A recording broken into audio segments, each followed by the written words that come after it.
So, good morning, good afternoon, good evening, wherever you are.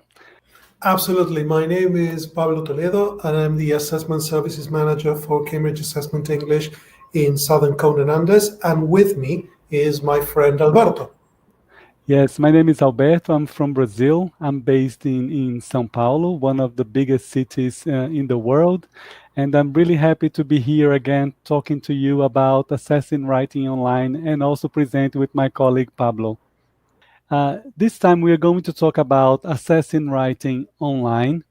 And this is the agenda that we are going to cover in this webinar. We are going to start with a quick recap on assessing writing. Then we will talk about real-life writing and validity.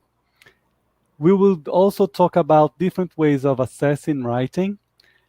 And then developing and assessing writing with our learners. Next, we will talk about ways of giving feedback online. This is one of the key purposes for this webinar. And we will also talk about supporting every teacher and the resources available for this, right? So when we're talking about assessing writing online, we felt that first of all, we needed to do a quick recap on how to assess writing by all means. We feel that assessing writing online means that we have to know what exactly we want to assess in students' writing and how we can do it. So we're going to start with a quick question for you, just to invite you to share your thoughts here in the chat box, right? When we're talking about assessing writing, what are the challenges that we face when we do so? So here's a question for you, so you can start typing your ideas in the chat. What are some of the challenges teachers face when assessing their learners' writing? Well, I have one idea to start with. One of the things that teachers report is a challenge is knowing what to focus on, how to prioritize what to give feedback on. What are some of the challenges? What are some of the challenges that you have that you face? We would like to hear from you. I can see that you are already sending some comments here. For example, vocabulary. I can see also things related to grammar. Pablo, what else do you notice in the chat box that are We challenges? have we have things like use of English, writing, things around topic.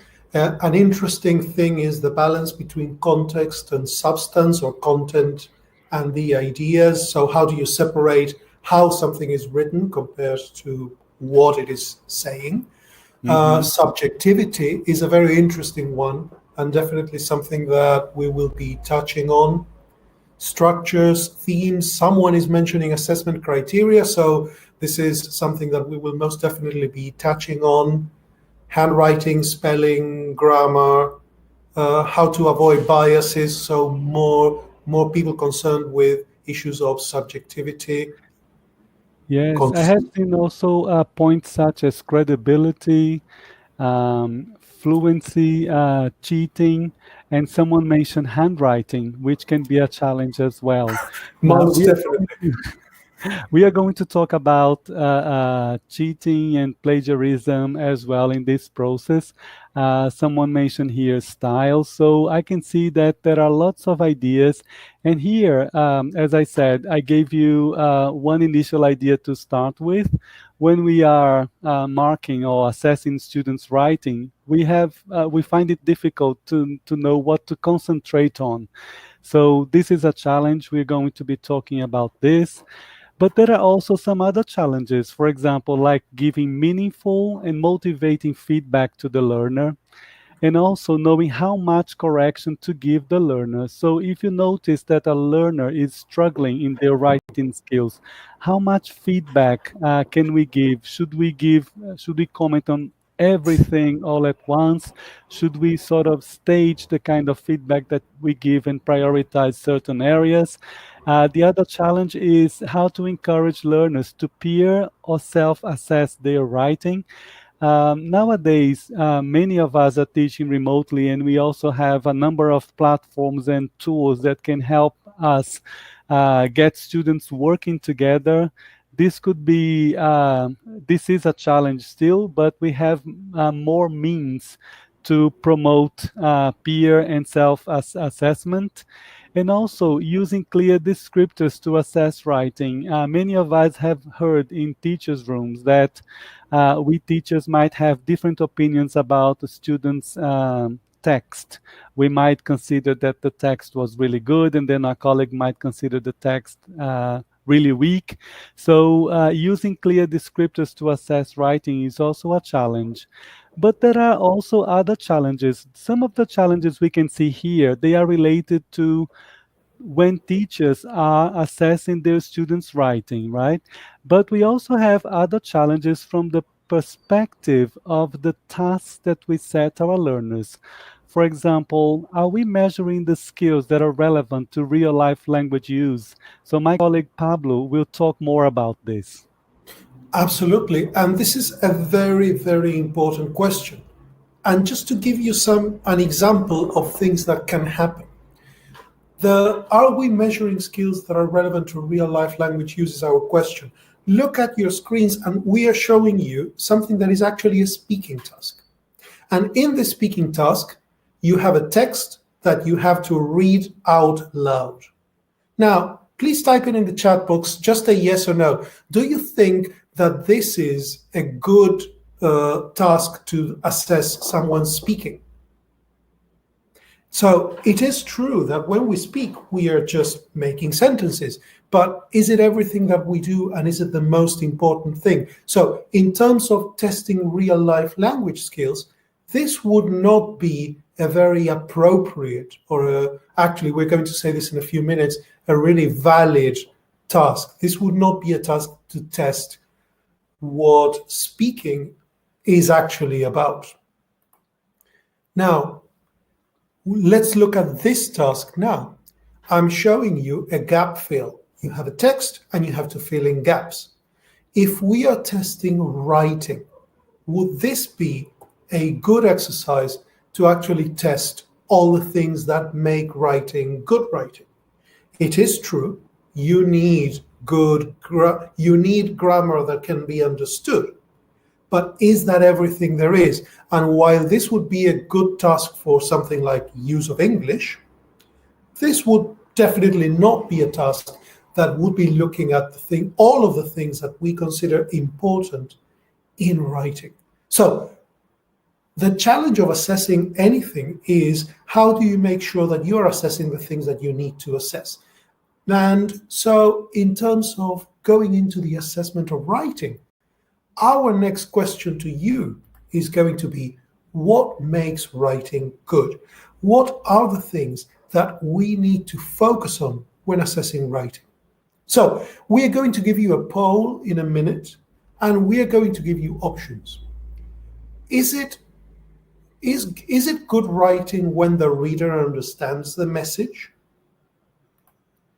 What makes writing good? Is it good spelling, correct grammar, and clear punctuation? Is it a clear connection of ideas? Is it the register? If the text is formal, informal, as appropriate, and the tone of a language, is it the appropriacy?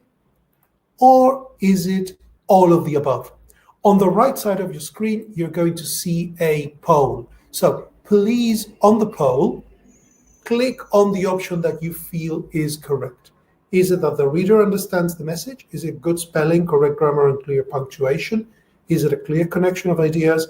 Is it the register, the appropriacy, the tone, or is it all of the above? So I see that we have a winner, and all of the above by a vast majority seems to be the winner. We have some fans of readers understanding the message, and some people are choosing a clear connection of ideas. Register has very, very bad take-up. No fans of Register today with us. But with 84% at this moment, all of the above seems to be winning. So Alberto, I think this sets the groundwork for you to talk about real life writing and validity right now. Mhm. Absolutely, Pablo. So we did the poll because when we think about writing, there are some qualities to it, right? Now we're going to talk about writing in real life and validity. So when we are writing in real life, there are three main things that we need to bear in mind. And we need to know, first of all, what we are going to say. And this is true for all sorts of writing genres, be it a text message or a master's dissertation, for example.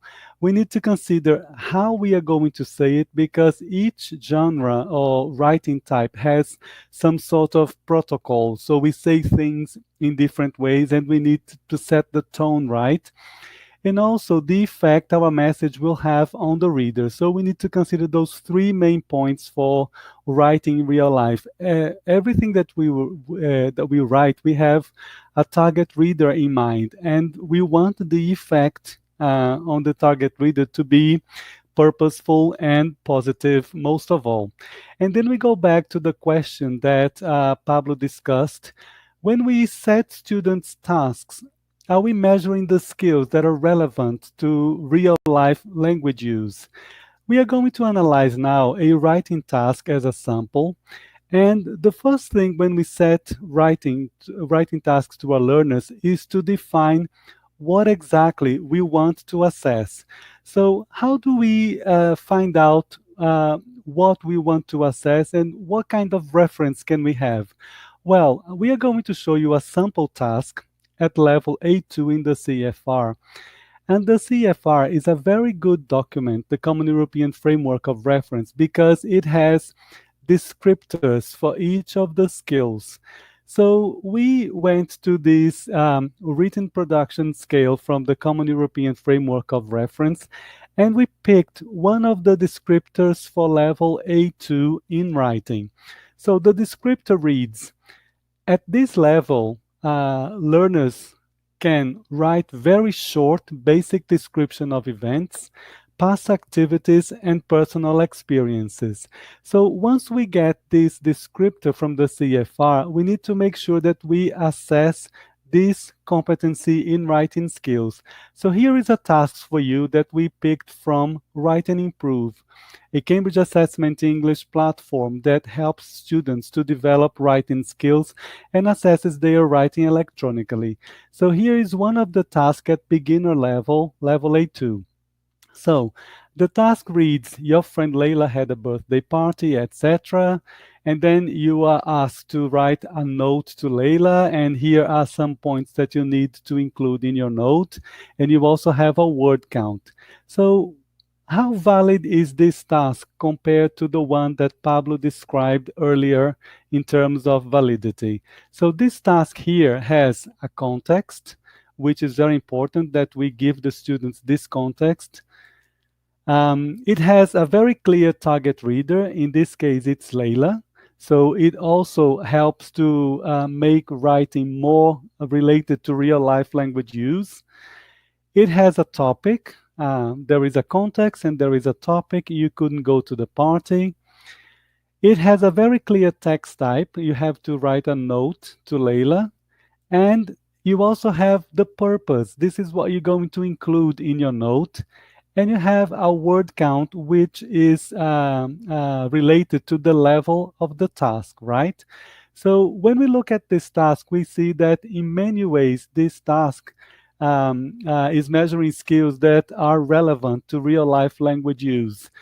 Every time we feel motivated to write something, it's because we have a clear purpose, we have a context, we are writing to a specific target reader, and sometimes the target reader can be varied. For example, when you write a story, you may not have in mind one specific target reader, but you have an audience as the target reader in mind. And then Pablo will go on. We talked about validity. Pablo will move on to talk about reliability. Reliability is the second greatest pillar of anything that you assess. First, you have to make sure that you are testing the right things. But then there are two big questions that you need to be able to have a good answer for. Number one is, how can we make sure that we are measuring all writing by the same standard. So I, as a teacher, I have 20 students in my class, and I am looking at their writing. How can I make sure that I am being fair to everybody and that I am giving writing that is of the same quality, the same score, the same grade? How can I make sure that every text that I assess is assessed to the same standards and is to those standards applied in a consistent way? And the other big question is, how can we make sure that we are using the same standard as other teachers? If we are in a class, if we are in a school, and in that school we have 3-5 teachers teaching the same level, how can we make sure that everybody teaching year 5 is assessing to the same standards? Or to be very, very big, in the case of Cambridge Assessment, we assess millions of learners each year. How can we make sure that we are applying the same standards in the same way?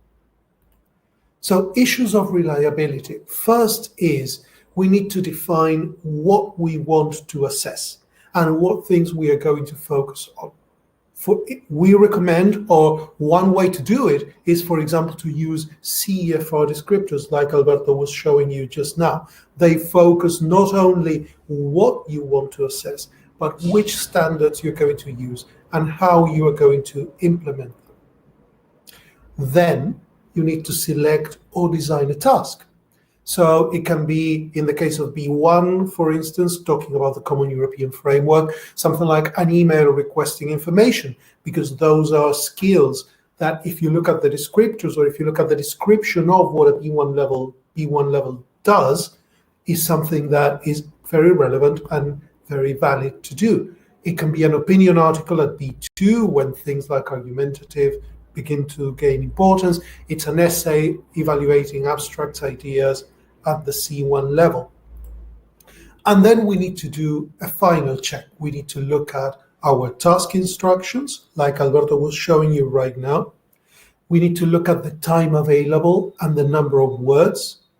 We need to look at the explicit assessment criteria. There were a lot of, in the chat box when we were asking you earlier what things to focus on, there were a number of references to the challenges of writing, and one of the things being the assessment criteria. And assessment criteria is absolutely crucial when it comes to reliability. If you have a good set of criteria and everybody understands that, it goes a long way towards being able to implement your assessment in a reliable way. Now, talking about the assessment writing criteria for Cambridge exams and the way that we do it, and a model that can help you, we look at 4 different criteria for assessment, for assessing writing. First is content, then communicative achievement, then organization, and then language. If you look at the handbooks for any of our exams, if you look at any of the places where we explain, or any of the webinars where we have talked about writing, we always go back to these 4 concepts. We are going to explain this at length, but basically each of these is framed in terms of a question, or is looking at one particular aspect of the writing. Content looks at how well a candidate has completed the task. So Alberto earlier was telling you about Leila and how she needed to write an email, a letter responding to an invitation. So has she actually responded to the invitation? Has she answered all of the things that she needed to answer? The second one is what we call communicative achievement. And it is how appropriate the writing is for the task. So this was an email to a friend. If your email to a friend looks like a really formal letter, something is not appropriate. Organization, how the candidate puts together the piece of writing is really important. Are the ideas well connected? Is the beginning actually clear, and does it introduce the ideas? Does one idea flow into the other? Is it clear to read? And then Yes, definitely the vocabulary, the grammar. If the grammar is not correct, if the vocabulary is not there, it's going to be really difficult to understand. Alberto is going to tell you a little bit more about the next step in our session. Well, so far we have talked about challenges in assessing writing. Then we talked about validity, and then Pablo talked about reliability, right? But putting all those things together, there are different ways of assessing learners' writing, right, Pablo? Can you tell us more about this? Absolutely, because basically, and now we would like you to share your thoughts on this next question, which is the big challenge. How do we assess and how do we provide feedback to our students on their writing that is both formative and informative? What we mean is formative in sense of something that helps develop their writing competence, and informative in terms of giving them information about what has worked well, what has not worked well. And while you are typing your answers, let's go back to some ideas about assessment, which are going to help us understand this formative, informative issue. There are different ways of assessing. And in this picture, we are looking at two very different instances of people assessing food. In the first picture, in the picture at the top, we see people eating or at a restaurant. Remember restaurants when they were still open and we were not in lockdown? We are looking at people at a restaurant who are tasting food. And at the bottom, we see two chefs, we see cooks that are cooking, and while they're cooking, they're trying the food that they cook. So think about that. Are they assessing the same things about the food? And are they assessing things in the same way? And what is relevant and what is not relevant for each of them? When you are trying food, when you're eating food and you're trying it, are you looking at the same things that a cook is looking at? Is it relevant to you? Are the same things relevant to you? And how do you decide?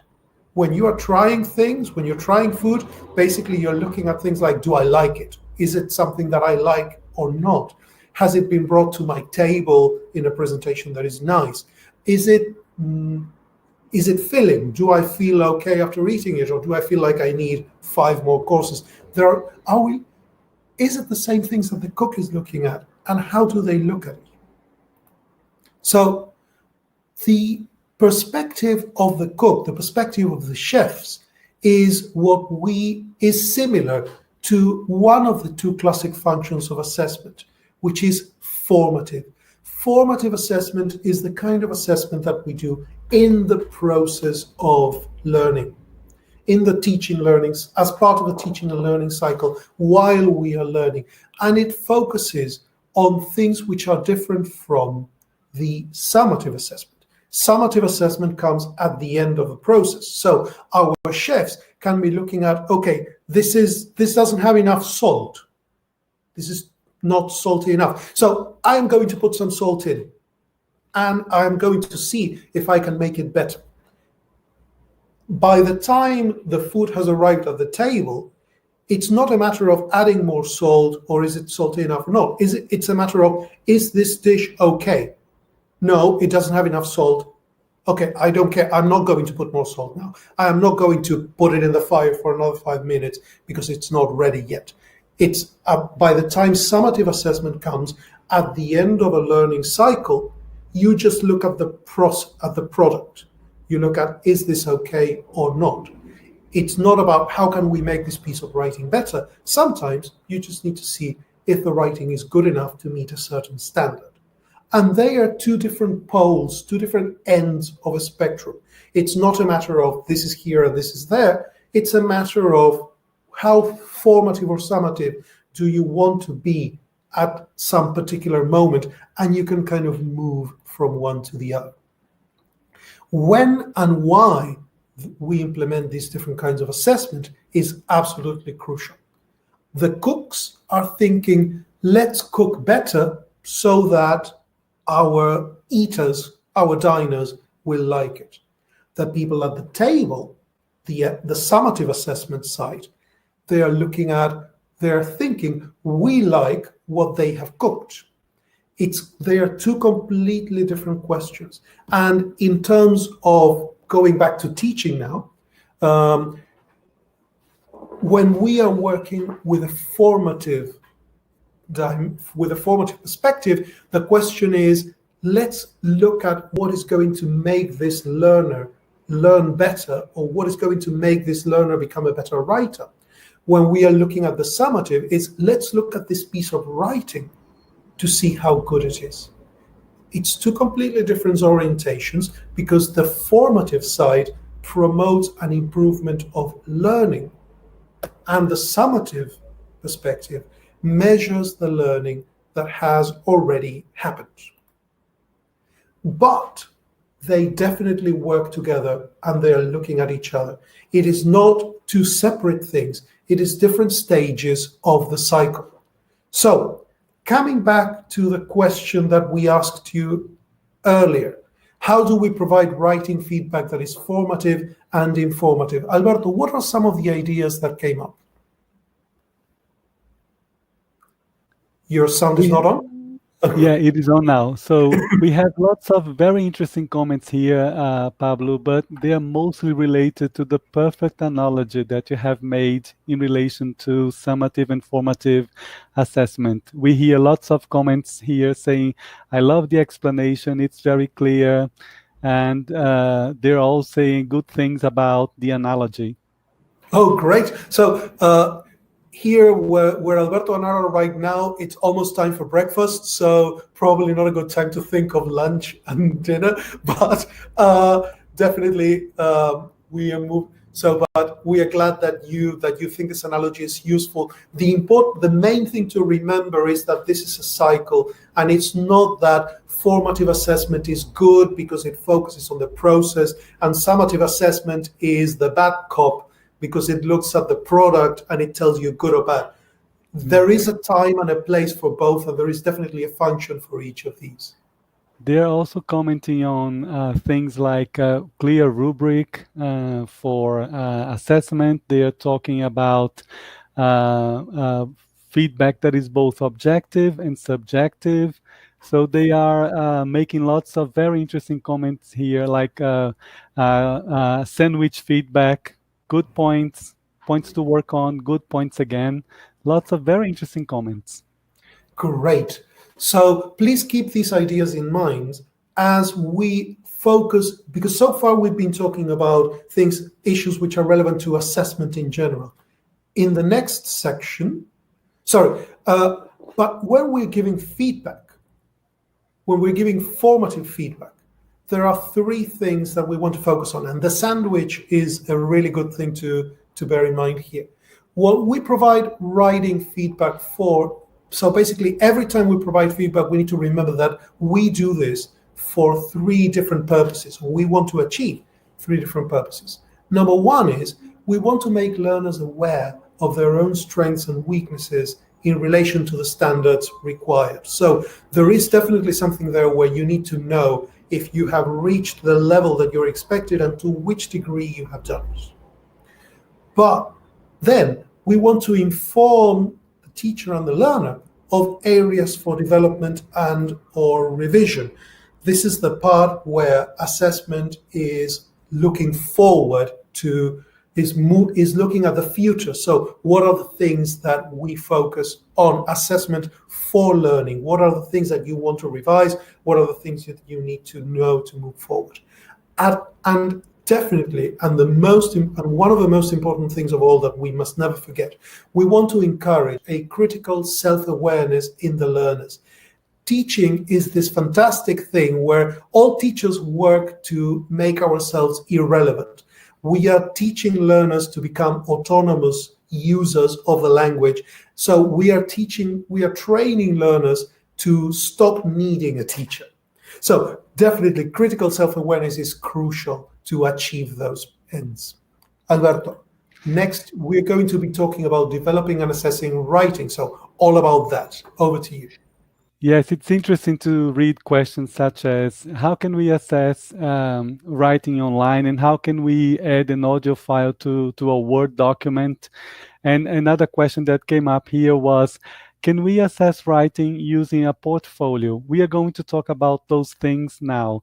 So here is a typical exam item to assess writing skills, right? This is why there is a tag here saying it is summative assessment. So the exam item is taken from one of our exams, Key for Schools, the new version of the exam, and it focuses on creative writing. Yeah, so as a summative task, we can see that the task aims to assess the following descriptor that we have seen before from the Common European Framework. At this level, learners should be able to write very short, basic description of events, past activities, and personal experiences. The first task we saw was a note to Leila, but now we're going to see a different way of assessing this descriptor with a different task, right? So the most important thing here is for your students to be ready to show that they are able to do this. There is a composite that is a set of competencies that they need to master in order to be able to show that they are ready to demonstrate this skill in a task or in an exam. So, for example, in order for them to be able to do this, they need knowledge of contextual vocabulary and how to spell the word. So someone asked here in the chat box, okay, where do we consider spelling, punctuation, etc.? So in order for them to be able to achieve this, it's very important that they look at that they develop knowledge of certain areas. One of them is vocabulary and spelling. They also need knowledge of adjectives, including possessive adjectives and their position in a sentence. They need knowledge of simple verbs, including verb to be and to have in the past tense. They need knowledge of how to sequence the events and link them with basic connectors like and, but, and because. Remember, we are talking about level A2.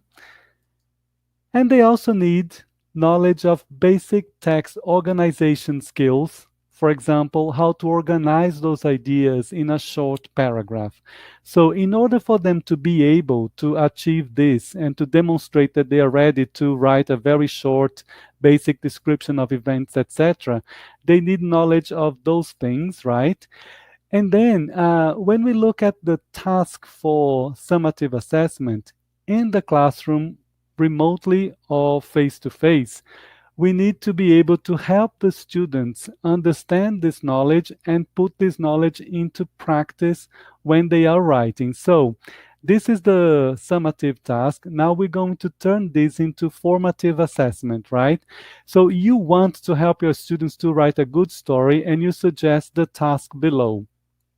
This task can be found in course books, in the mock exams that we have available on our website. One of the approaches to help the students demonstrate that they have developed this is process writing. So process writing is an approach to teaching writing that allows the teacher and the students to go through the process of producing a text together. Here is a link to a blog post which gives you a brief description of process writing, and it's quite clear and well organized. So it's in process writing that we can consider things like developing critical awareness about cheating and how to avoid cheating, how to avoid plagiarism, and also helping the students to build this portfolio of drafts before they are able to submit the final draft. So process writing has three phases, three bigger phases. It starts with pre-writing, where the teacher can do brainstorming of ideas. They can help the students to start planning for their writing, organizing their ideas, and selecting their ideas as well out of the brainstorming phase. And then we have the writing and revising phase where the teacher can get, where the learners can get feedback from the teacher. They can exchange drafts with peers. They can reorganize their ideas, and then they can edit and remove things and change things. They can also change words and expressions in this phase. And then we have the editing phase where learners can check punctuation and spelling as part of the process. Punctuation and spelling was mentioned here many, many times, where learners can also check grammatical inaccuracies with the feedback from the teachers or from the peers, and then they do the proofreading before they are ready to publish the final version. By publish here, we mean submitting it to the teacher, or maybe publishing it in some sort of platform like a blog or something that the teacher has organized for the students to submit their writing tasks, right? So when we look at the process writing phases, we see that it's in those two phases here, writing and revising and editing, where formative assessment actually happens, where students are ready to are able to write a draft, get feedback, write collaboratively, get more feedback, and then they can do final checks, and then they publish the final version, right?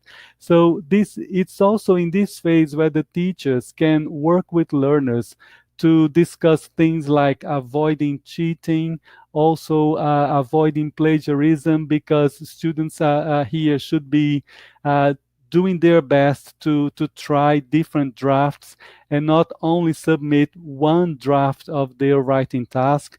And this, all of this can be done online nowadays as well. So let's look at this task again, and then we're going to look at this task from the perspective of helping the students to develop writing skills using process writing and its different phases. So as I said, you want to help your learners to write a story like this. What you can do is, in the pre-writing phase, you can do brainstorming of ideas. So we have here specific vocabulary for those images. We have ways of planning and organizing, like sequencing the events. Then they can select the ideas. Then they can, for example, write a first draft, and then they get feedback from the teacher on how the ideas are sequenced. Then they can do pair, group writing, and circle writing. We are going to go back to this point in a minute. And then they can reorganize their ideas by changing words and expressions. And then they come to a phase of editing where they can check punctuation and spelling in another draft, and then they can check grammatical inaccuracies, and then they can redraft the text either together with peers, or they can do it on their own, or maybe because we are teaching remotely, they can do this using platforms that allows for collaborative writing like Google Docs and many others, right? And then they publish the final version. I have this red arrow here in this area for pair, group work writing, or circle writing, because if we are teaching remotely, we may not be able to do the typical circle writing where learners are in circles writing the ideas together and pieces of paper keeps moving from one learner to the other. But we can do this using electronic platforms that we're going to talk about in a minute, and learners, with the support of the teacher, can get immediate feedback on this, and then keep improving and improving until they submit a final version of their draft, right? So process writing allows for us to go back to the criteria that Pablo mentioned, but what we do with the criteria in the process writing stages is, instead of looking at definition of those points, we turn the definitions for those points into questions, and we use this criteria throughout the process, the stages, right? So for example, content. Have they done what they were asked to do? So you can use this question to elicit thinking, critical thinking from the learners. Communicative achievement. Is this informal or formal, or is the register appropriate? Organization. Are the events in a logical order, or do you need to rearrange things? In terms of language, is there a range of structures and lexis, or the language is too repetitive with limited vocabulary, for example? is the language accurate? So you use the criteria, you turn the definition into questions to help the learners become more critical and aware of their weaknesses, right? And in order for you to also help the students, what you can do is you can turn the summative task into a formative assessment by adapting the tasks depending on the kinds of learners and specific needs that they have. So you can, for example, adapt this task like this. Before you ask the students to write, give them the opportunity to list ideas or language that they can see in the pictures, especially that in the context where we are teaching remotely, we can provide the students with a small table like this, and then the students will be, first of all, generating ideas, thinking of the images, listing verbs or things they can see in each of the images. You can, for example, give the students a model, and then you allow the students to personalize that model by adding information of their own, but at least they have some sort of frame in which to include points, and then gradually develop writing skills and making sense of the sequence of events and the kind of language they should be using. For example, first, comma, we, blah, blah, blah. Or you can, for example, give them a model and allow them to write their own version of the story, or personalize this version, but without so much support like we have seen in the image before. Or you can just use it as it was in the exam. You give them the task and they have to write the short story. But there are different stages that you can do by adapting the task to support learners, and that would depend on their specific needs, right? Now we're going to talk about giving feedback online, and Pablo will start with some ideas. As I said at the beginning, first we needed to consider what and how to assess, and then how can we do it online. And thank you, Alberto. And one thing that speaking to teachers and friends is that actually some of the things that we do online for writing are perhaps not that different from the way we would do it in a live classroom, because normally many of the ways in which we assess writing are things that we just take pieces of writing home, we do something with them, and we bring them back to the class. Of course, some of the things that Alberto was talking about and focusing on the whole process of writing brings us more into class work and collaborative work. But what do we do? Or what are some ways in which we can save time and do things better and more efficiently and give our students richer feedback on screen when we are just looking at their writing outside of the classroom?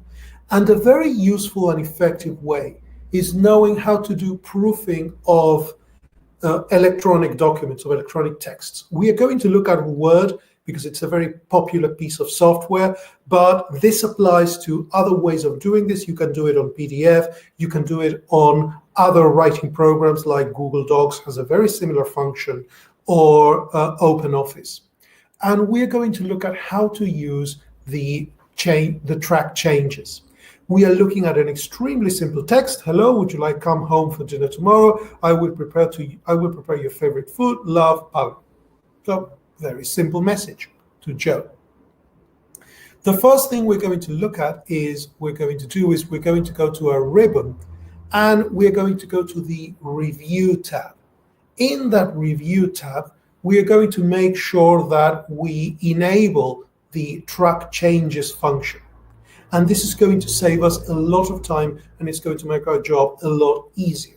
And training our students to do that is going to be very efficient. Why?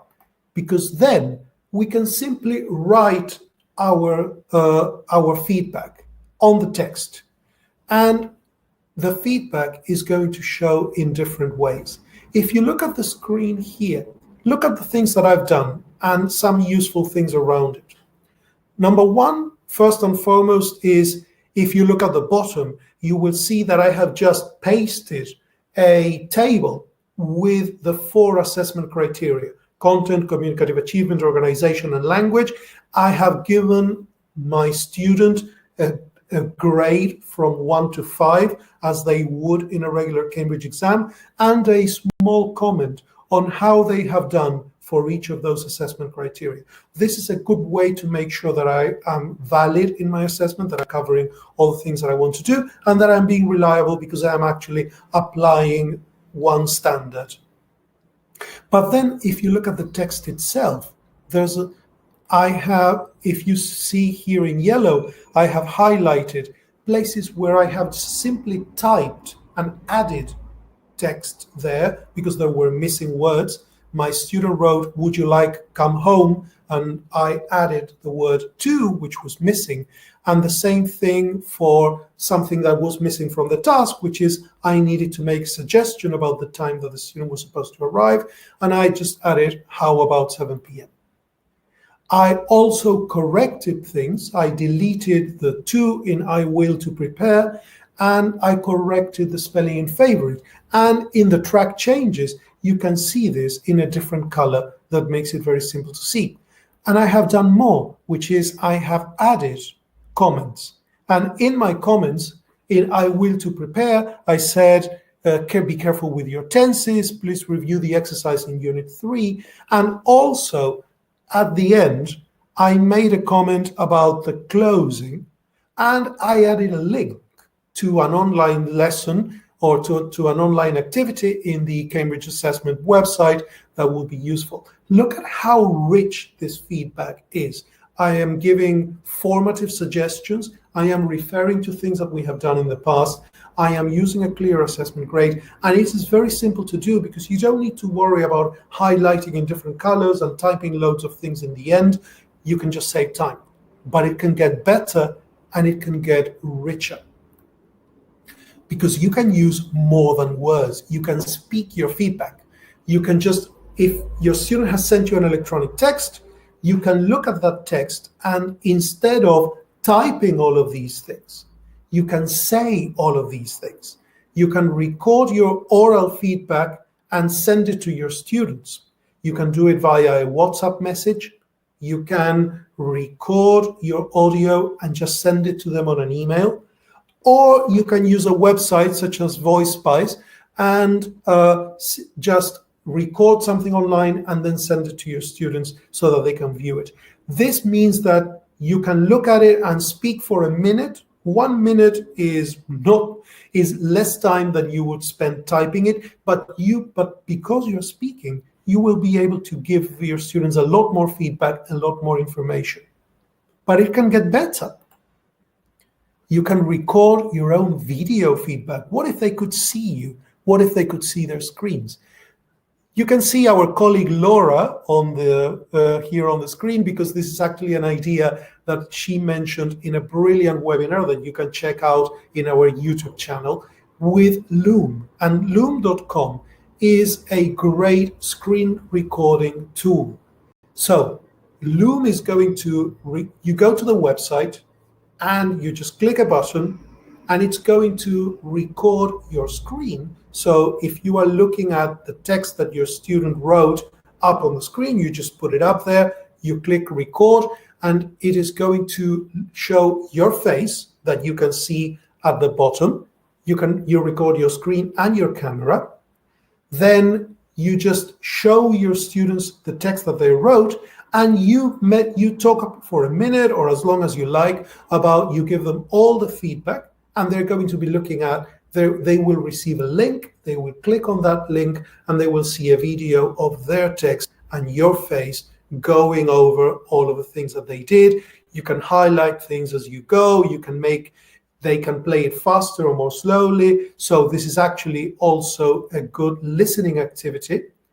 And it's going to be absolutely brilliant. It is not going to take a lot of time from your side. It's probably going to take less time than it would to write a long comment at the end. TechSmith or Jing is another way to do this.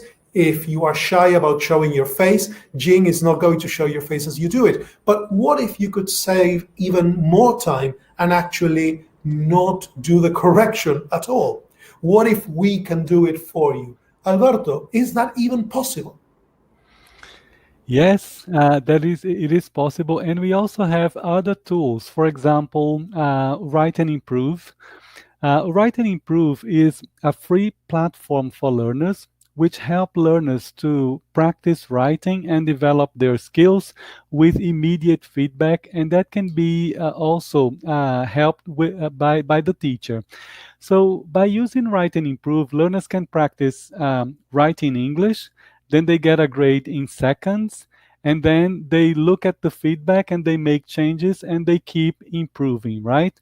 So on the handout, you will be getting a link to this tutorial on how to get started with Write and Improve. And basically, you have over 200 free tasks for learners at different levels. So learners can choose one task, and then they can submit their answers to their task. And then the platform on the right here will correct their text immediately with highlighted parts of the text or some boxes commenting on their writing. And then on the left, learners can edit by looking at the feedback and submit their text again to get more feedback from the platform, and so on and so forth. Teachers can also create groups into Write and Improve. This is an area of the platform called Plus ClassView. And ClassView is not a free area, but at the moment it's free for 2 months. So teachers can set writing tasks for learners, receive their work already marked. Teachers can add to the feedback from the platform, and also teachers can get the task, get learners and class reports, and then it helps the teacher to save time and watch the learners as they are improving their writing skills. You will also find the link to this tour of ClassView on the handout for you to find out more about this platform and the ClassView feature for teachers, right? Well, we are nearing the end of our webinar. So there are two things I'd like you to do. One of the things is give us feedback on the webinar, so you can take part in this survey here. So you click there, and you will be able to give us some feedback and give Cambridge feedback as well on what you thought about the webinar. And you can also participate in this research by signing up for user testing and research with Cambridge English. So it's something you can find out more about. And I think Pablo will also have something to help you. But before that, this is a time for you to ask us some questions. I know you have asked many questions during the webinar. We could pick some of the questions because there were many coming up, but we are ready to answer a few more questions before we finish. And one thing that came up in the chat box is that there were a number of questions about how to assess writing and how to do it with very large groups. There are teachers, and I think, Alberto, that the tool that you should just shared with us, which, remember, everything is going to be in the handout, is going to help teachers that have really large classes, right? Yeah. I can see lots of comments here. For example, one of the participants asked, can we use Loom with Google Classroom? Absolutely, because Loom generates a video file that you can afterwards send to the learner, or you can upload it to the platform. Exactly. It generates a link, and you just share the link with the learners. You can send it on an individual email so that not the whole class has access to the feedback from one particular learner, or you can use it for a common errors session, and you can record things from different learners, show them up on the screen, and share that video with the whole class. It integrates very easily. And the same applies to any of the other tools that we have done. Actually, sharing it with your sharing common errors or feedback with the whole class without using so much class time and giving learners time to just go over that feedback is one of the great advantages of assessing writing online compared to doing it in class. Yeah.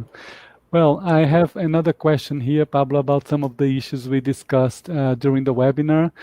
Which tool can we use to check whether the students write their own essay or simply copied it from the internet?